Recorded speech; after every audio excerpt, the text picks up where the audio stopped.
Hey, what's up, YouTube? My name is John Bromett, and welcome to an interview this time. It's something new. I've never done an interview before, but I have Tabitha Park, an awesome Skillshare teacher. Tabitha, please say hello. Hi. Thanks for having me. So as some of you may or may not know, I've been on Skillshare for like 5 years. I've taught a lot of classes, usually on graphic design and illustration. And Tabitha has been on, how many years have you been on? I've been teaching since 2017. So there you go. And you're predominantly like photography related things, right? Yeah. Yep, all photography. Okay. And then like me, you're self-taught in this whole video world as far as making your own classes and stuff like that, right? Yeah, definitely on the class level. Like I did a little bit of school, but I'm for sure like figuring this all out on my own over here. So Exactly. Yeah. So hopefully the idea for us anyway is that we're just going to have a conversation and talk about things that interest us as far as like Skillshare, passive income, maybe camera equipment, whatever it is, lighting, any of the stuff that we do, our shared interests. And hopefully you guys find that interesting and you guys can learn something from it. And we're going to be doing this kind of on each of our channels. So my channel's going to have some questions and talking, and then Tabitha's channel's going to have it because we're both on YouTube now. That's new for us. We're trying to figure out this whole crazy YouTube world. Well, why don't you just start with like, you tell a little bit about yourself and I'll say some things about myself. Cool. Yeah. So as you mentioned, I do photography. Right now I'm mostly doing content creation. So I make photos and sell them to brands. And then I also teach on Skillshare. And so it's nice to be able to like work from home. I don't usually get dressed or do my hair unless it's recording day. So yeah, it's nice. It's flexible because before like I was trying to get, as many weddings as possible because that's, where the good money is, but it was so stressful. And so I love kind of the balance that I feel like I have right now with teaching and photography and now YouTube. So yeah, that's totally awesome. And you're in Salt Lake City, right? Yes. Yep. I'm in Salt Lake City. So just so everyone knows. Yes, I'm in Bracebridge, Ontario. So I'm in Canada. Tabitha's in the United States. We're just video conferencing, calling. We're not obviously in the same room, as you can tell from the lighting and things. But yeah, so we thought one of the more interesting things to talk about to start with is kind of like passive income because, we're both doing YouTube, we're both doing Skillshare, we both do freelance. I also have a full-time job as well, which obviously doesn't count. What is your full-time job? Sorry, what is that? I'm a graphic designer. Okay. So my full-time job, I work at a Sublime Graphics. It's a sign shop and printing shop in Bracebridge. And we do all kinds of stuff. So there's like vehicle wraps, billboards, whatever, business card, logos, all sorts of different signage and printing. And I do all the graphic design work, anything that's not supplied to me. That's why a lot of my classes are like dealing with making files print nicely and work well, and for stickers and for signs, and also dealing with people's, like my new class I just put out is about fixing people's files. And that applies really to my day job more than anything because I'm getting other people's files and then I have to actually make the friggin' things print. But that's what we're here for. We're trying to teach people of all levels about different things. But one of the most important things, obviously, is making money and surviving. So I'm lucky in that I do have a full-time job, so I'm I can pay my bills generally. But for me anyway, having any kind of passive income, like a side income, is really like huge for like my just comfort. Like it takes that stress of paying my bills like off. Yeah. Like if I have just my day job, I'm not stressed necessarily about paying my bills, but like I gotta be careful. It's the decision whether I'm going to the movies that night or whether I recently got more dog lessons and that's expensive and our furnace broke and those sorts of things would be a huge deal. But luckily I have Skillshare that I've been on for a while now, and I do some digital brushes and stuff. So I have different revenue streams and they make those things way easier. I've gotten really into mountain biking. So like that's an expensive sport to get into. So that's why like passive income is like huge now. And I think it's something that lots of people talk about, but like, why is it so important for you? Because obviously you're selling your photos, like you said, to clients and stuff. So you're doing like professional work, but then at the same time, you find it important to do Skillshare. Yeah. And also now we're kind of working our way into YouTube, which we're both just really new at. Yeah, for sure. But yeah, like, so what is passive income to you? Like, what are your revenue streams? Just the as far as passive income goes, it's just Skillshare. Like I had a few things up on like Society 6, but that, it's just, you have to kind of maintain that, I think, and I just didn't put the energy into it. So Skillshare. Yeah, me neither. Yeah, exactly. And yeah, so Skillshare is what I do, and then I just do like the product photography and occasionally like client sessions and stuff like that. And so like it's nice because like my income with Skillshare is so consistent, so I can like rely on it. Yes. But I don't have like another job. That's just all I do. And like we could survive, my husband and I, on just my income alone, which is very exciting for us. But then he has, he's got a full-time job. And so like we really are able to just kind of like be super flexible, travel a lot, and like do all that kind of stuff, which is, I feel really lucky. Like when I first started doing photography, it was all, as many sessions as I could possibly get, and I was contributing like fun money, like it's like, like I don't need to like make a ton, but here's a little bit. And now like my business feels more substantial. It feels like we're like a dual income earning household, which is like very empowering for me, I think, because I just expected to just never really like get to that point where I was like making, more money than my friends with like their desk jobs or whatever. So yeah, I mean that's what's kind of amazing about this. I don't want this to just be a Skillshare ad. Yeah. necessarily. Yeah. But for both of us, because we've both been on Skillshare, it's been really important and huge. And I try to get, my wife's actually a graphic designer too. I try to get her on it. Yeah. She's not as comfortable. Yeah. She's not as comfortable like in front of the camera and doesn't have that like, I guess, blind confidence that maybe some of us have. Yeah. I mean, like Skillshare has been massive. And I think that's something that people don't realize. I have the odd person that messaged me and they said, like, I'm thinking about getting a Skillshare. Is it worth it to you? And my answer is always like, yeah, it's super worth it. Like, I can't say how much money you're going to make. Right.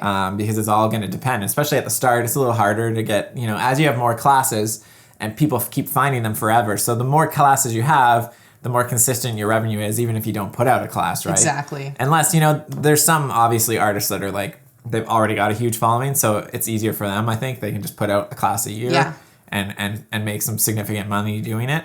But some of us, like, if we don't have that much of a following, then we have to kind of grind it out on Skillshare and try and find people through Skillshare and try and make a consistent amount of money. But yeah, it's like super worth it, I think, for most people. Like, even when I first started out, I did a block printing class. That was my very first class. And I just literally, I think I filmed it on my iPhone. I filmed it in my, like, I call these an office. Even this is just another bedroom in my house. It's not like I don't have a paid studio. Yeah.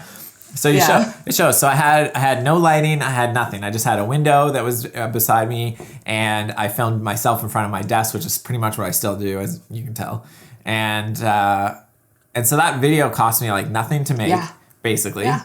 And luckily, I had a little tiny bit of like, because I use Illustrator and I use Adobe stuff, I already knew how to use Premiere a little bit from high school. Yeah. And because it's the same sort of atmosphere as far as all these Creative Cloud things, it was easy enough for me to jump in. But some people could just do iMovie or anything or there's DaVinci Resolve that has a free version that's apparently amazing. I haven't tried it yet. I never even heard of that. Exactly. Okay. Well, like it's good. Basically, is like you can kind of get in for almost free. Like it doesn't. You don't have to put in a lot of money, I don't think, to start on Skillshare or start on YouTube or any of these things. And I think I can't remember exactly how much I made, but my mindset was like, screw it. I'm just gonna try it, and if I make a little tiny bit of money, cool. And like I think I maybe got like 50 students in the first month, which is just like, I was like, this is so dope. Like 50 strangers found my video and thought it was cool. Yeah. And then I ended up making like within a month or two, like $100 or something. And I was like, what? $100? Like, that's not nothing. Yeah. Like, I was like, yes, this is awesome. And that was video one, and that was 5 years ago. Yeah. So obviously I make more now. And like you're saying, it's super consistent. Like Skillshare does a good job. The way they do this revenue split thing, I think it's 30 to 50% is how they do it. They don't just straight give you 50. It depends on marketing. Yeah, for sure. But that gives them the power of like being able to sort of make sure that we're consistent. So I think that they try their best so that like if your classes dips a little bit, your income doesn't like drop in half 1 month. Yeah. I think they try and swing it so that like everybody can expect to get about the same. Yeah, not even a fairly consistent amount, but like hopefully consistent and like a slight uptick. Yeah. If not a bigger uptick, depending of course on how well your classes did. Yeah, and reflective on, like when you're publishing too. Like you'll see like an increase when you put out a very popular class and stuff. Oh, for sure. And we get paid like per minute. It used to be per enrollment. But unfortunately that like encouraged like spam and stuff. Even before that, it used to be per class. It was like $20 a class. When I first started, I think people paid, I don't think when I put out a class, but as I started as a student, you actually had to pay per class. Really? And then basically, and almost right as I was putting out classes, they changed it to like a monthly membership. But then if someone clicked enroll, you got paid. Oh my gosh. Whether they watched only the trailer and clicked enroll and you got paid. And so back then, like just enrollments was like all you wanted. Yeah. Like just, I don't even care if you watch Don't the even class. watch it. Just hit that enroll button. Just hit enroll. And but the problem was that increased a lot of like poorer quality classes. So there was a lot of classes, and they made this like secret ring where they were all clicking and enroll on their own class. Like they had like a Facebook ring or something. What? Where all these like not as good teachers were like clicking enroll on each other's classes so that they would get paid. So Skillshare had to figure out a way to do it. So they went like same as I guess YouTube's different because of like it's ads, but they basically turned it to per minute. So like if you have, let's just, I don't know, hypothetically throw this out. Say you have 100 students and they watch 1 minute each. You're better off with 50 students that watch the entire class, or 20 students or whatever, right? Yeah. Like it's all about minutes. It doesn't really matter how many students you have as long as it's the numbers are there. They watch the entire class. Yeah. Which I think is good. It encourages people to like participate. It encourages them to like actually learn something, you know? It also forces us as teachers to like make really good content. Make it worth like it. All the way through. Like, I especially find from watching YouTube now, it's like, man, like people really, this hand thing, like I like fake this a little bit. I talk with my hands. Yeah. I do talk with my hands. But when I'm talking on YouTube, especially, I'm like going like this. There's this guy, Philip DeFranco, that's super popular on YouTube. And I noticed like, and he has this podcast. Yeah. And he's just totally chill, just talking like this. But when he's on YouTube, he's throwing hands out. And I guess it's like, it's so much more interesting for YouTubers to constantly be, visually entertained. I've actually heard like the more you talk with your hands, the more people feel like they can relate with you because like the gestures are like referencing I don't know. Maybe that's what it is. And I do it. Yeah. I do it. I really do. Yeah. But like when I'm talking to my camera, I'm just like, and I'm also like, as I'm telling you something on this camera right now, I'm trying to, in my peripherals, I'm like, is my hand in focus? Can you see my, because like if I was actually talking, here, I'll back up. I'm going to be out of focus. But if I'm actually talking with my hands are down here. They're not up here. Yeah. That makes no sense. Yeah. But when I'm talking to the camera, I got to like get them in frame. So otherwise you just see like my thumb's wiggling. So obviously we both think Skillshare is awesome for passive income. Why'd you join YouTube? Well, I think that I got to a point where I could tell that like so my biggest following is on Skillshare. I don't know if that is the same for you, but it's like that's where most people know me. Like by a mile. Yeah. Oh yeah. Like I have like 4,100 followers on Instagram, and I feel like Instagram is where I started. And so it's just crazy to see like my number just grow and grow and grow over on Skillshare. I think I'm at like 13,000 some odd, but it's like, so people find me on Skillshare, but I'm thinking like if I could like get into people's not houses, you know what I mean? Like when people watch YouTube, if I can like come up in search results or something, like I'll get people who've never heard of me before, and then maybe they'll end up on Skillshare, that type of thing. So just totally just kind of an effort to grow my following, grow like my reach, I think is what YouTube is for me. But what about you? Yeah, I think diversifying is super important. We've learned over the years, like Skillshare, they're so awesome. They're so loving. They're so helpful. Definitely. But they are a business, so they have to make moves that are going to make their investors happy and make it work for them. Yeah. And it makes total sense. But sometimes they make changes that the odd teacher, depending on your reach and the type of students you have, where things might negatively impact you. Like for example, when they switch to per minute, paying you per minute rather than enroll. Yeah. There's a lot of teachers that were making really amazing classes. One that comes to mind is Jamie Bartlett. Oh, yeah. But her classes were super short. They were like 10 or 15 minutes. And they were so good, so much information, no BS, you know what I mean? And I think that's what made her super successful. Yeah. And I think she's still really successful. But when they changed it to a per minute, it's like now suddenly those teachers that had really short an hour-long class, were doing better than the ones that had the 10-minute class. Yeah. Because they just had so much more time for people to watch, so much more content per minute, right? Yeah.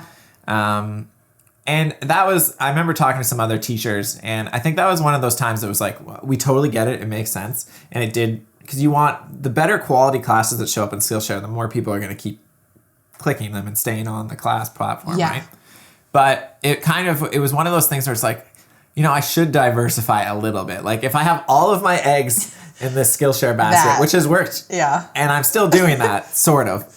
But I'm like, man, like if you can diversify, you can take out those risks. Exactly. Because you never know what's going to happen. And I think Skillshare is amazing. And I think that's going to be around for a long time, maybe ever. Same, yeah. and they keep getting better. But it doesn't matter. Like just as a business or a person like making money and like financially dependent on, any kind of stuff, it's so much smarter to diversify and try and make money in as many ways as you can, right? Yeah. That makes me wonder, actually, because like I started doing like Procreate brushes, like different illustration brushes. So I sell on like Creative Market and on my own website and a couple like things like that. That made me wonder, have you ever thought of like stock photography? Have you looked into that kind of thing or that kind of? I've definitely taken like a Skillshare class or two, like on how to like do the whole stock photography thing. But I feel like with what I do, like if I create images and then hope that people want to buy them, I typically get less per image than if I'm like creating an image someone specifically asks for.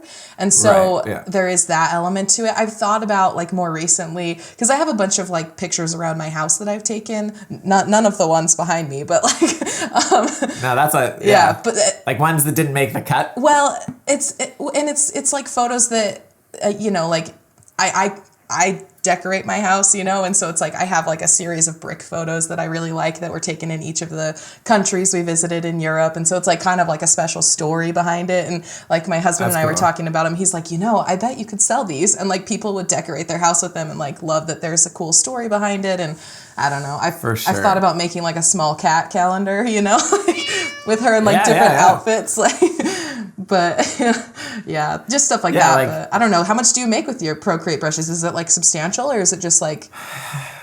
Well, it depends how you look at it. Like it's not as much as Skillshare. Sure. But the cool thing about the Procreate, okay, so I sold on Etsy. I still sell on Etsy. Yeah. I've got all these pins and stuff. I don't know. Yeah, you can actually see them. Wait, it's confusing. Right here. These are some of my pins, like on this like display. Oh yeah. I have.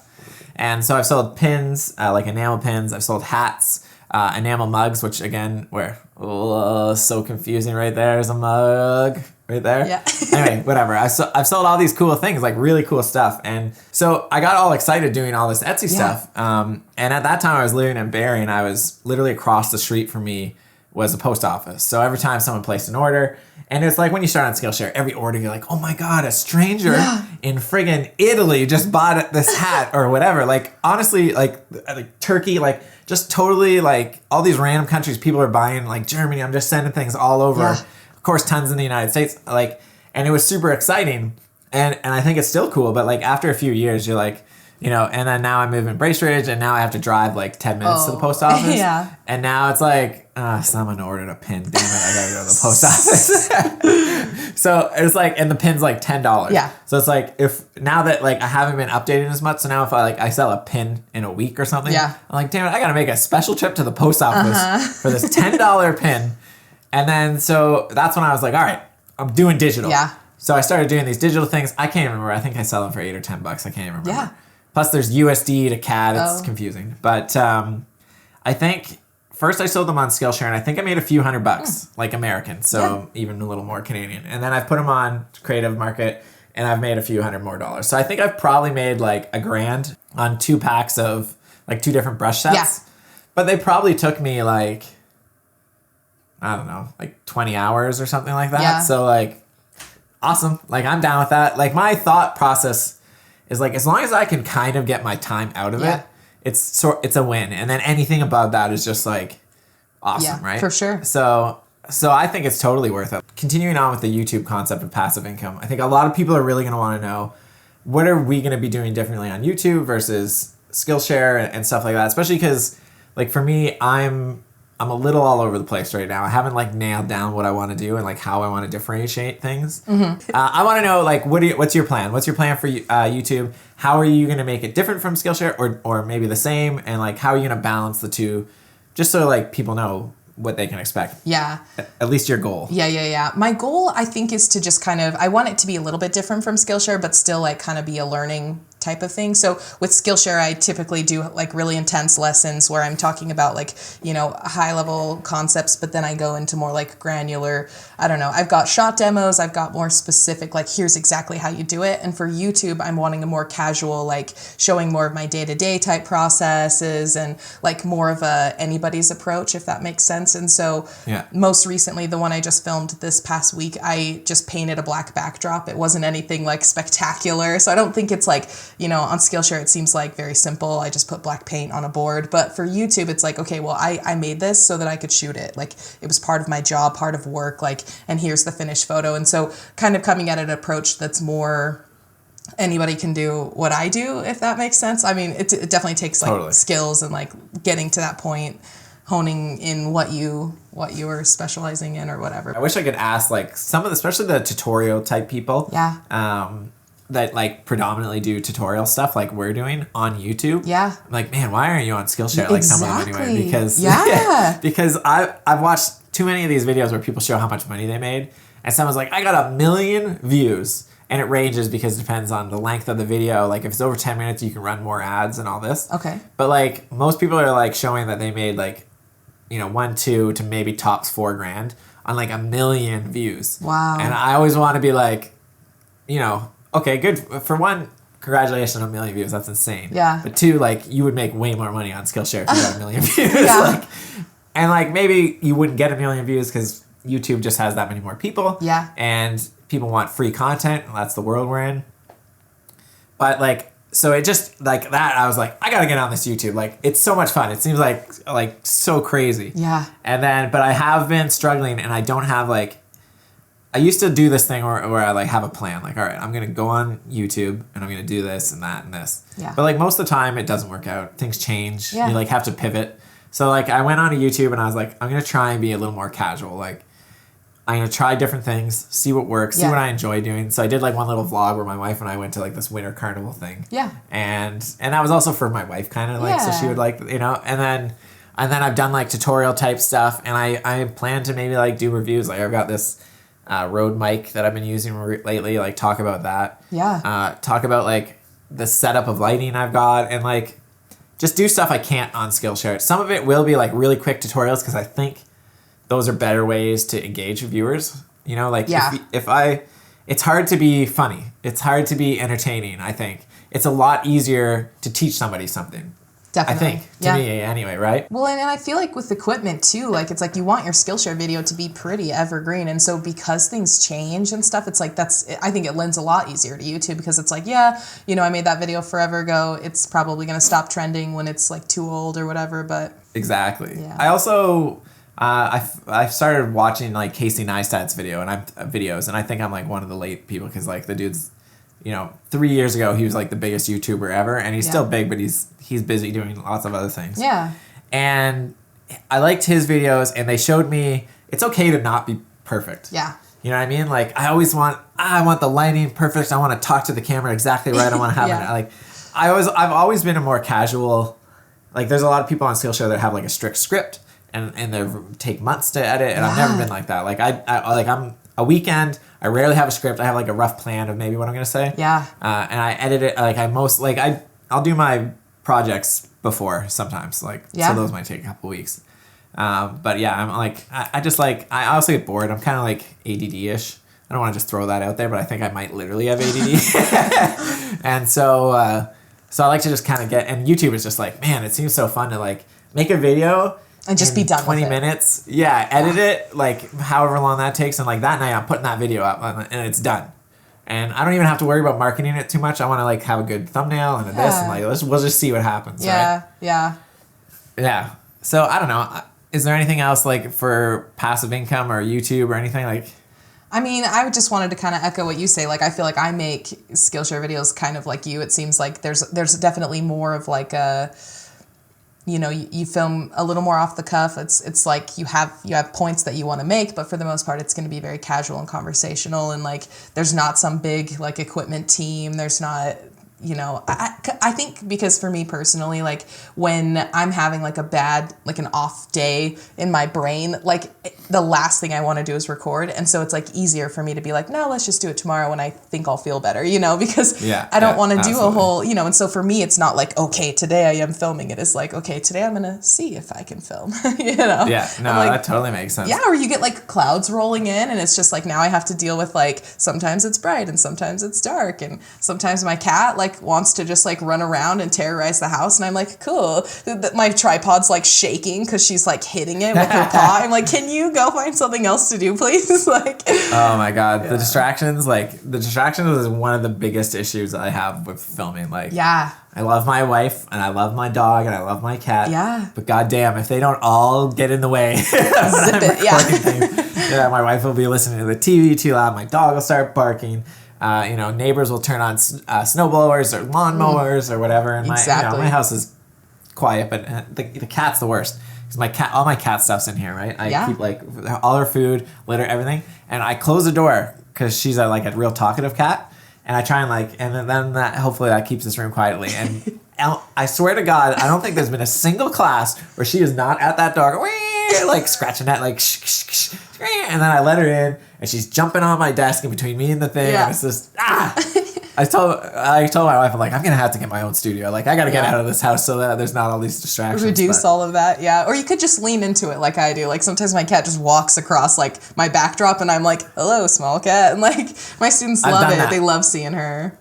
Dude, I've done that too. I forget which class it was. I did a class once where I was like really like I was being sillier. What if I warmed up like I was Adele or something? Yeah. And like my cat got in the way. I was talking to her, like she was pushing into my nose. I kept talking to the cat, like, hey, no, don't come over here. No, don't do it. Don't do it. Don't. Now I gotta take the fluffs off my shirt again. I was being like way more silly, and I even blew my nose at one point because I have the world's worst allergies. All clear. You posted about that in the Slack. I feel like you were like, you got a negative review or something. I got somebody that was so mad at me. Like, this is disgusting. I'll never watch another video. You know, I actually thought it was awesome. Like, it made me laugh. I wasn't upset at all. I've been really lucky that most reviews are good. And when people are like really, like the rare one that I've got that's mean or rude, I feel like they're usually just kind of being jerks. So it's like, they're being such jerks that like, I don't care really. Yeah. If somebody said to me like something like really insightful, but like mean, but like they were right, and then that would bother me. I'd be like, oh, damn, they're right. Like, but when someone's just like, this is so disgusting and disturbing or whatever, I'm like, okay, come on. Like, like, you know what I mean? But when you were talking about your delivery, like, and how casual you are, that's why I wanted to have a conversation with you. Because I've talked to other teachers. I'm probably going to say her name wrong, but is it Evgenia or Evgenia? Evgenia? Is it Evgenia? It's Genya. Just call her Genya. I just say it like Ev, or whatever. And her and Dominic from Attitude Creative.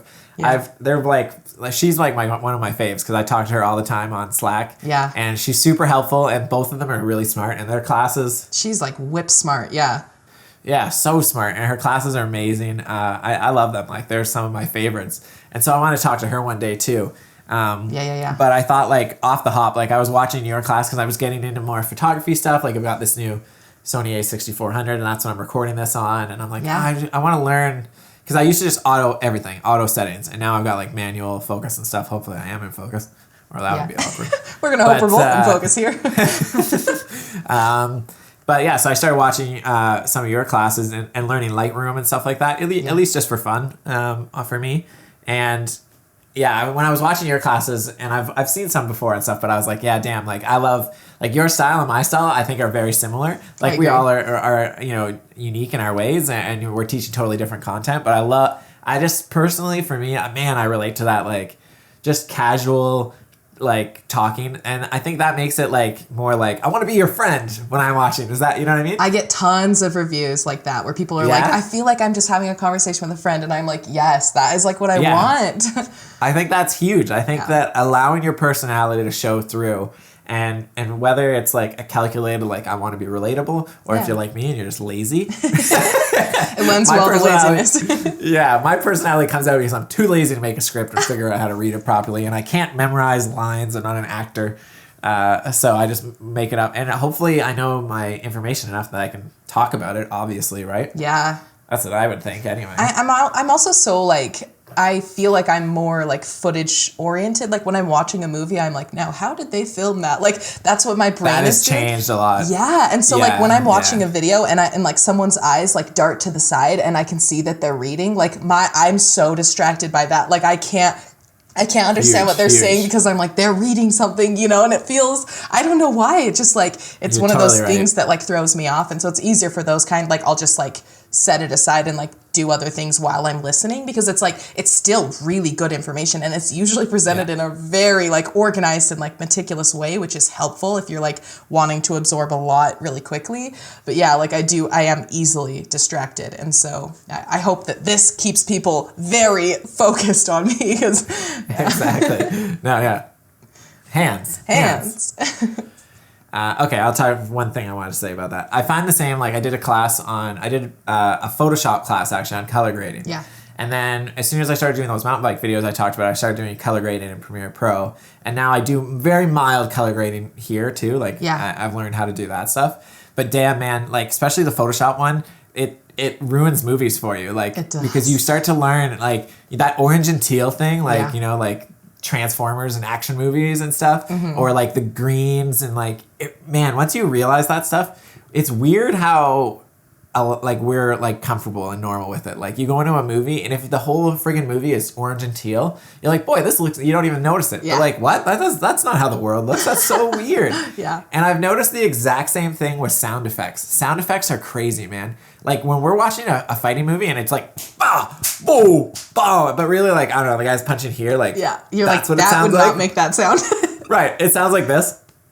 Not, you know what I mean? But we're like, you don't even notice it. Like, I learned that in college one time. I made this silly video. It was like a spoof on Bill Nye the Science Guy. Yeah. And I took this blended milkshake of like horrible, gross stuff, and I poured it into a cup. And I was probably in like Apple iMovie or something, and I found this ridiculous sound effect. And it was just like, boop, right? Like just so ridiculously fake. Yeah. And I was like, okay, it's funny because it's fake or whatever. Like, and I played it in front of this class of like 30 or 40 people. It was a big classroom. And everyone was like, oh, like they were so reacted to it. But not one of them was like, that's so fake and ridiculous. I was like, they didn't know, like we're so weirdly conditioned to that kind of stuff. Definitely. Anyway, that's a weird off rant, but I totally agree with you that I like when people are kind of casual and they're not, because you're right, those little things when they're looking off screen or they're doing different things. Yeah. It's distracting, and I like a good, I don't know, I want you to be casual and like talk to the viewer and use those hands. Get those hands out there apparently, because that's what the YouTubers do. All right, so this has been really fun. If all goes well, this is a video on YouTube on one of our channels. I don't know, whatever we're going to do. I hope you guys enjoyed it. Thank you so much, Tabitha. This has been super fun. Yeah, thank you. Even more fun than I thought it would be. Oh, good. And if you guys like this video, I don't know what channel, how we're going to do things, but click on the other channel. There'll be a box somewhere here probably where you can, because we're going to do 2 parts to this interview. Yeah, we have and more. We're going to talk about more because we're having fun. Yeah. But it doesn't matter what order you're watching it. You can watch it in any order you want. So I hope you guys had a good time. Hit like, hit subscribe on whatever channels. Both of our channels obviously would be smarter. If you want, if you're not busy. And go over to Skillshare, man. So Skillshare.com/John Bromett. And I'm assuming yours is /Tabitha Park. That's it, yeah. And make sure you follow us on there. Instagram, is yours just Tabitha Park too, right? Yep, keeping it simple, yep. Both of us are just John Bromett on everything. Tabitha Park on everything. We know what we're doing, people. We secured that early. There's not John Bromett. There's not I don't even know if another one exists in the world. I got lucky. It's just you have a unique name too. Yeah. John Smith. Sorry, bro. You're gonna have to come up with a new name. It's too late. Yeah, no one's taking it. You are screwed. You're John Smith. Okay, thank you so much, guys. Yeah. All right. Well, I hope you guys watched the other video and stay tuned because we're gonna do more stuff on YouTube. I don't know what it is on my channel. At least I have no idea what I'm doing. You kind of have an idea. Yeah. You've got a plan. Make sure you go follow Tabitha. Thanks, guys. We'll see you next time.